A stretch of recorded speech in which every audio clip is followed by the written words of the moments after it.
আমার পরম স্নেহের মায়ার মমতার পড়ুয়ারা, কেমন আছো তোমরা সবাই? আই হোপ তোমরা সবাই খুব বেশি ভালো আছো। সুপার স্টেট এক্সপ্রেস ইউটিউব চ্যানেলটির সাথে তো আজকে আমি আমার অ্যাকাউন্টিং এর নবম ক্লাস নিয়ে আলোচনা করব। তো আজকে তোমাদের সকলকে পড়ুয়া বলে সম্বোধন করলাম। তো স্টুডেন্টস এর একটি বাংলা অর্থ হচ্ছে ছাত্র বা ছাত্রী, আরেকটা অর্থ হচ্ছে পড়ুয়া। তবে যারা লিখে তাকে কিন্তু আবার লেখুয়া বলা যাবে না। লেখুয়া বলতে বাংলা ভাষায় কোনো শব্দ নেই। লেনদেন, ট্রানজাকশন এর কিছু একটু সামান্যতম অ্যাডভান্স লেভেলের ট্রানজাকশন একটু আলোচনা করব। যারা প্রিভিয়াস লেকচারস গুলো দেখেছো তাদের জন্য আজকের ক্লাসটি। তো আমি পূর্বেই বলেছিলাম আমরা জাবেদা করব, আমরা যে কোনো অ্যাকাউন্টিং বিষয়গুলো সেগুলোই করব, যেগুলো লেনদেন না সেগুলো নিয়ে আমাদের কোনো চিন্তা ভাবনা করতে হবে না। তাই লেনদেন ভালো বোঝার জন্য আমি লেনদেনের ধারাবাহিকভাবে আলোচনা করে আসছি।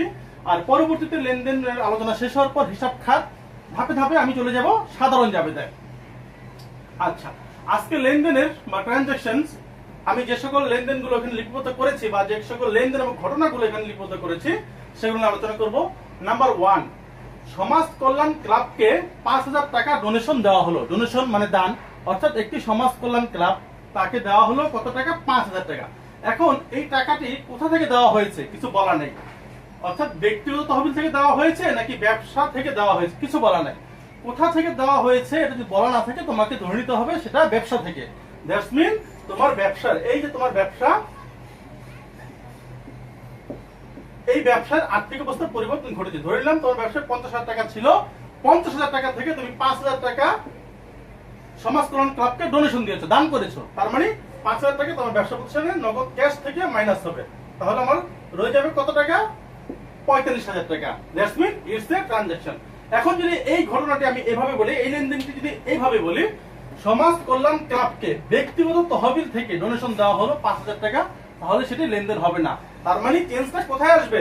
চেঞ্জটা আসবে মালিকের ব্যক্তিগত আর্থিক তহবিলে। মালিকের ব্যক্তিগত আর্থিক তহবিলে আমি পূর্বে বলেছি মালিকের ব্যক্তিগত আর্থিক তহবিলে তার ক্যাশ টাকার কোনো চেঞ্জ আসলে সেটা লেনদেন হবে না, পরিবর্তন হতে হবে ব্যবসায়। এই ঘটনাটা যদি আমরা এইভাবে বলি, সমাজ কল্যাণ ক্লাবকে ব্যবসায়ের মালিক তার বন্ধুর কাছ থেকে ১০,০০০ টাকা ধার নিয়ে দান করলো। এখন বন্ধুর কাছ থেকে ১০,০০০ টাকা ধার নিয়ে দান করলো তার সমাজ কল্যাণ ক্লাবকে, সেটাও লেনদেন হবে না। কেন লেনদেন হবে না? কারণ বন্ধুর কাছ থেকে ধার নিয়ে সমাজ কল্যাণ ক্লাবকে দিয়েছে, সেক্ষেত্রে ব্যবসার আর্থিক অবস্থার কোনো চেঞ্জ আসেনি। That's mean that's not a transaction. Number 2, ব্যবসায়ের মালিক জনাব মন্টু মার্কেটের সভাপতি নির্বাচিত হওয়ার জন্য ব্যক্তিগত তহবিল হতে খরচ করলেন ৫০,০০০ টাকা। আচ্ছা, একজন ব্যবসার মালিক, নাম তার জনাব মন্টু, উনি ওনার মার্কেটের সভাপতি হওয়ার জন্য একটা নির্বাচন করেছেন। নির্বাচনের জন্য কি করেছেন? ৫০,০০০ টাকা খরচ করছেন। এই ৫০,০০০ টাকা খরচ কোথা থেকে করেছে? ব্যক্তিগত তহবিল। যেহেতু ব্যক্তিগত তহবিল থেকে করেছে, আর্থিক অবস্থা পরিবর্তন কোথায় হয়েছে? মালিকের ব্যক্তিগত টাকা। দ্যাটস মিন এটা লেনদেন হবে না। যদি এই বিষয়টি এইভাবে বলা থাকতো, ব্যবসায়ের মালিক জনাব মন্টু মার্কেটের সভাপতি নির্বাচিত হওয়ার জন্য তার ব্যবসা থেকে, এখানে ব্যক্তিগত তহবিল থেকে না বলে ব্যবসায়িক তহবিল হতে খরচ করলেন ৫০,০০০ টাকা, তাহলে সেটি লেনদেন হতো। তার মানে এখানে পরিবর্তন আসতো। নাম্বার 3, নিজ প্রয়োজনে মালিক কর্তৃক উত্তোলন ১০,০০০ টাকা। আচ্ছা, এখানে একটি জানার বিষয় আছে, মালিক দুইটি জায়গা থেকে উত্তোলন করতে পারে। কি উত্তোলন করতে পারে? দুইটি জায়গা থেকে টাকা, একটা ব্যাংক থেকে একটা ব্যবসা থেকে। নাম্বার 1 কোথা থেকে? ব্যাংক থেকে। নাম্বার 2 ব্যবসা থেকে। এখানে নিজ প্রয়োজনে উত্তোলন ১০,০০০ টাকা, এটা কোথা থেকে উত্তোলন করেছে বলা আছে? বলা নেই। দ্যাটস মিন বলা না থাকলে তোমাকে ধরতে হবে সেটা ব্যবসা থেকে। ধরতে হবে কোথা থেকে? ব্যবসা থেকে। যেহেতু মালিক তার ব্যবসা পরিচালনা করে, তার ব্যক্তিগত খরচের জন্য সেই টাকা পয়সা কোথা থেকে নেবে? ব্যবসা থেকে নেবে। আর মালিক ব্যবসা থেকে টাকা নিয়ে গেলে সেটা ব্যবসা খরচ ধরে না, ব্যবসা কি ধরবে? সেটা উত্তোলন। অর্থাৎ এই মালিক তার ব্যবসা থেকে কত টাকা নিয়ে গেল? ১০,০০০ টাকা নিয়ে আসলো। তার মানে এখানে ১০,০০০ টাকা এখন ঘাটতি পড়বে। ১০,০০০ টাকা কমে গিয়ে এখন কত টাকা হবে? ৩৫,০০০ টাকা। দ্যাটস মিন এটা ব্যবসার আর্থিক অবস্থার পরিবর্তন ঘটালো। এটা একটি লেনদেন। এটা একটি লেনদেন। নিজ প্রয়োজনে মালিক কর্তৃক উত্তোলন ১০,০০০ টাকা। আর এই বিষয়টি বারবার বলছি, এটা অবশ্যই মনে রাখতে হবে, কোথা থেকে উত্তোলন বলা নেই, তাহলে ধরতে হবে ব্যবসা থেকে। নাম্বার 4, একটি রাস্তা তৈরির কন্ট্রাক্ট পাওয়া গেল ৫ লক্ষ টাকা। রাস্তা তৈরির কন্ট্রাক্ট পাওয়া গেল কত টাকা? ৫ লক্ষ টাকা। আচ্ছা দেখো, আমি রাস্তা তৈরি করব, আমার একটা বিল্ডার্স কোম্পানি বা কনস্ট্রাকশন কোম্পানি। আমি রাস্তা তৈরি করার জন্য কি করলাম? জাস্ট একটা কন্ট্রাক্ট পেলাম। এখনো কিন্তু আমি এই রাস্তা তৈরি করার জন্য কোনো সিমেন্ট রড ক্রয় করি নাই। দ্যাটস মিন জাস্ট একটা কন্ট্রাক্ট পেয়েছি। এখানে কোনো আর্থিক অবস্থার কোনো আর্থিক লেনদেন হয়নি। দ্যাটস মিন এটা লেনদেন না। এখন যদি বলা থাকতো এটি বিষয়টা এইভাবে বলা থাকতো, একটি রাস্তা তৈরির কন্ট্রাক্ট পাওয়ার জন্য 5,000 টাকা ঘুষ দেওয়া হলো ব্যবসা থেকে, তুমি যদি ঘুষও দাও সেটা তোমার ব্যবসার লেনদেনের পর্যায়ে পড়বে।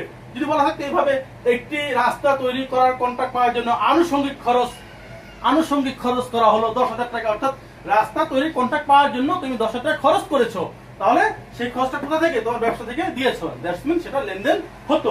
এখন কিন্তু এটা লেনদেন না। একটি বিষয় তোমাদের খেয়াল করতে হবে, যে বিষয়টি লেনদেন সেটি ঘুরিয়ে পেঁচিয়ে অন্যভাবে বললে কিভাবে লেনদেন হতো না, সেই বিষয়টা আমি তোমাকে বলছি। দ্যাটস মিন আমি চাই তুমি বুঝে শিখো, না বুঝে না। আমার ক্লাসগুলো তাদের জন্য যারা অ্যাকাউন্টিং বুঝতে চাও, আর আমার ক্লাস তাদের জন্য যারা অ্যাকাউন্টিং একেবারেই বুঝো না, আর অ্যাকাউন্টিং একটু বোকাশোকা, যে বুঝে শিখতে চাও, বুঝে পারতে চাও, তার জন্য আমার ক্লাস। যে অ্যাকাউন্টিং ভালো পারো, ভালো বুঝো, তার জন্য আমার ক্লাস না। So keep watching my next classes. Number 5, ধারে একটি টেবিল ক্রয় 12,000 টাকা। ধারে মানে বাকিতে। এখন ইউ মেক আস্ক মি, ধারে ক্রয় করলাম, বাকিতে ক্রয় করলাম, টাকা তো দেই নেই, তার মানে সেটা লেনদেন হবে না। বিষয়টা তোমার মনে এভাবে নাড়া খেতে পারে। আচ্ছা যাই হোক, আমরা বিষয়টা একটু ব্যাখ্যা করি। ধারে টেবিল ক্রয় মানে একটি টেবিল ক্রয় করে নিয়ে আসলাম, ব্যবসায় কত টাকা? 12,000 টাকা দিয়ে। ব্যবসায় কি বাড়লো? 12,000 টাকা সম্পদ বাড়লো। যেহেতু ব্যবসায় 12,000 টাকা সম্পদ বেড়েছে, তার মানে ব্যবসায় আর্থিক অবস্থার পরিবর্তন ঘটেছে। ব্যবসায় 12,000 টাকা সম্পদ বাড়ার সাথে সাথে ব্যবসায় কি ঘটছে? আর্থিক অবস্থার পরিবর্তন ঘটেছে। দ্যাটস মিন এটা কি লেনদেন হবে, এটা কি লেনদেন। আচ্ছা, এখন তুমি যদি এইভাবে ভাবো যে আমার তো নগদ অবস্থার পরিবর্তন হয়নি, তাহলে সেটা লেনদেন হবে না। শুধু যে নগদ অবস্থার পরিবর্তন হতে হবে সেটাই না, আমাদের সম্পদ, দায়, আয়, ব্যয়, মালিকানা সত্ত্ব, যে অবস্থাটি পরিবর্তন হবে, অর্থাৎ সম্পদ, দায়, আয়, ব্যয়, মালিকানা সত্ত্ব, এই 5টি বিষয়ের মধ্যে যেখানে চেঞ্জ হবে, যদি চেঞ্জ হয় কোনো ঘটনার দ্বারা, তাহলে সেটি লেনদেন বলে ধরতে হবে। নাম্বার 6, গোডাউন থেকে পণ্য বিক্রয় কেন্দ্রে আনা হলো 50,000 টাকা। অর্থাৎ আমার গুদাম থেকে বিক্রয় কেন্দ্রে, তার মানে শোরুমে পণ্য নিয়ে আসলাম 50,000 টাকা। এখন দেখো, আমি যদি গোডাউন থেকে আমার পণ্য আমার শোরুমে নিয়ে আসি, তাহলে কি কোনো আমার আর্থিক অবস্থার পরিবর্তন ঘটেছে? অর্থাৎ ব্যবসায় কোনো আর্থিক অবস্থার পরিবর্তন ঘটেনি। আমার 50,000 টাকার পণ্য আমারই রয়ে গেছে, দ্যাটস মিন এটা কোনো লেনদেন হবে না। এখন এটাকে যদি আমি এভাবে বলতাম, গোডাউন থেকে পণ্য বিক্রয় কেন্দ্রে অথবা শোরুমে আনার জন্য ভাড়া প্রদান করা হলো 5,000 টাকা। অর্থাৎ আমার গোডাউনটি ব্যবসায়িক আমার বিক্রয় কেন্দ্র থেকে অথবা শোরুম থেকে অনেক দূরে, সেক্ষেত্রে কি করলাম? আমার শোরুমে পণ্য আনার জন্য 5,000 টাকা ভাড়া প্রদান করলাম, সেক্ষেত্রে সেটি লেনদেন হতো। তাহলে সেই 5,000 টাকা ব্যবসা থেকে কমে যেত, ব্যবসার আর্থিক অবস্থার পরিবর্তন ঘটতো, তাহলে সেটি লেনদেন হতো। কিন্তু এটা এখানে লেনদেন না, এটা লেনদেন না। এখন নাম্বার 7, ভিক্ষুককে ভিক্ষা প্রদান 10 টাকা। অনেক একটা ছোট অ্যামাউন্ট দেখে ভাবে এটা লেনদেন কিভাবে, মাত্র 10 টাকা, মাত্র 5 টাকা, এইভাবে ভাবলে হবে না। তোমার থিঙ্কিংটা অলওয়েজ থাকতে হবে, হ্যাঁ, অর্থাৎ ব্যবসায়িক আর্থিক অবস্থার পরিবর্তন ঘটছে কিনা।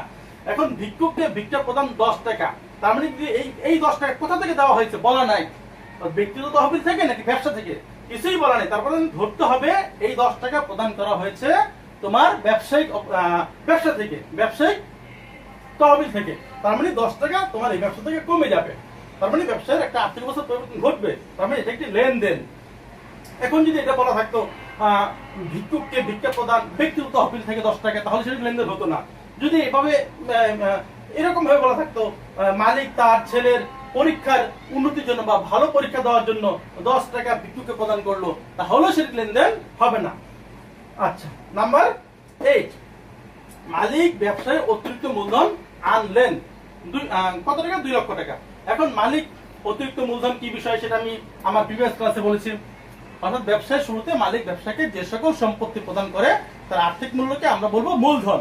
এখন ব্যবসা শুরু হওয়ার পর মালিক যদি ব্যবসাকে আরো সম্পত্তি প্রদান করে, একবার মূলধন দেওয়ার পর পরবর্তী সময় আরো যদি মূলধন দেয়, সেটা হবে কি? অতিরিক্ত মূলধন। এখন এই মালিকের ব্যবসা ভালো চলছে না, এই জন্য মালিক কি করলো? আরো অতিরিক্ত মূলধন আনলো 2 লক্ষ টাকা। ধরে নিলাম তার ব্যবসা ছিল আগে 5 লক্ষ টাকা, এখন মালিক আরো কত নিয়ে আসলো? আরো 2 লক্ষ টাকা ওনার ব্যবসায় নিয়ে আসলো, তার মানে ব্যবসা হয়ে গেল কত টাকা? টোটাল হয়ে গেল 4 লক্ষ টাকা। তার মানে এটা একটা লেনদেন হবে, ব্যবসার আর্থিক অবস্থা পরিবর্তন ঘটলো।